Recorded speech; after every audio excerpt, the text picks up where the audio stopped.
भैया।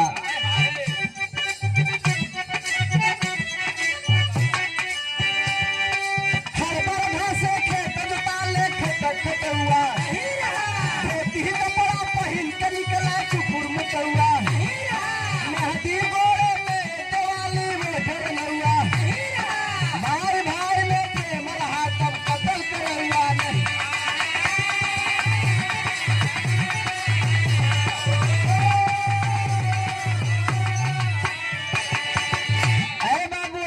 पहले के जमाने में लोग बतावे कि जब हर बरधा लेके निकली रे लाला, जोतत समझा हो जाए लेकिन अलुओ लगावे भरे के खेत ना जोत पाई। आज के जमाने में रमेश भैया का ट्रैक्टर लेके 4 लीटर डीजल डाल के जनसा से चालू कर, जनसा से जोतत बिंदा ग्राम सभा जोतत फूलपुर बाजार में लोग खड़ा कर देते हुए।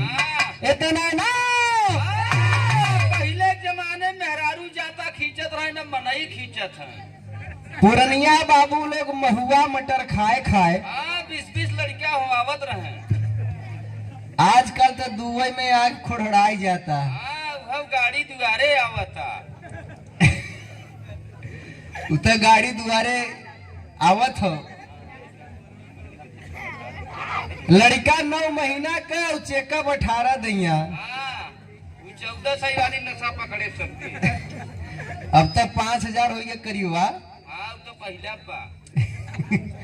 अरे बाबू है भैया, पहले के जमाने में मेहरारू लोग महावर गोड़े में दे, और आजकल का मेहरारू तो ओठ ऐसा रंगत है जैसे भैंसा चुतरे बल्लम भोकाबा, जैसे भैंसा चुतरे बल्लम भोकाबा।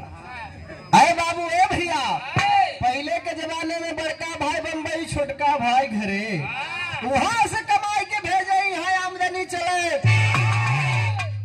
अब बड़का भाई बम्बई में खूब कमाई के नाला सुपारा में 4 खोली अपने नामे बुक कैले हैं, और जौन छोटका बा घरे पोकनावा बरधा पूछा था, छोटका घरे पोकनावा बरधा पूछे था। एक दिन आप फोन लगाए कहे बड़का भाई पालागी हेलो। बाबू का विकेट गिर गया। बाबू का तो विकेट गिर गया। बड़का भाई कहता घबरात काई है, चंडोला छुलवावे के टाइम पे आई भी न। पहुंचत बड़का भाई कच्ची के दिन पहुंचा। केहू से मांग जांच के छोटका भाई अपने बाबू के तेरही करे। बड़का भाई के नियत देखे तो कहे कि अब तोहार हमार चले बोले नहीं। तो बड़का भाई का हो कहे कि का हो, तो छोटका भाई कहे कि बंटवारा होए।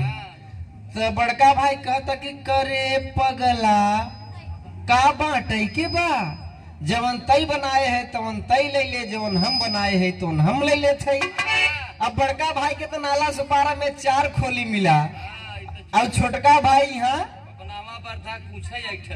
पुकनावा बरधा पूछे इठता। इसलिए कहना हो मास्टर,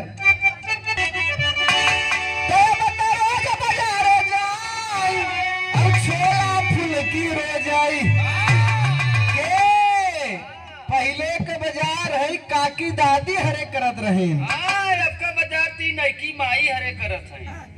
चला आयन बिरहा गावे जाना था तू अपन विपत बताऊ। चला आयन बिरहा गावे दुआरे 4 मेहमान पहुंच गए। मेहरारू ले सिखे झोरा। चली गई ठीका पर। ठीका मेहरारू के साथ जाए अपने मनाई दे भाई।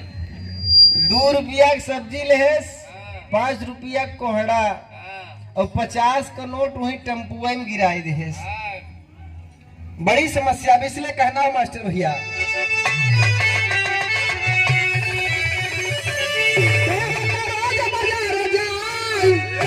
छोला फूल की रोजे इसे बढ़ल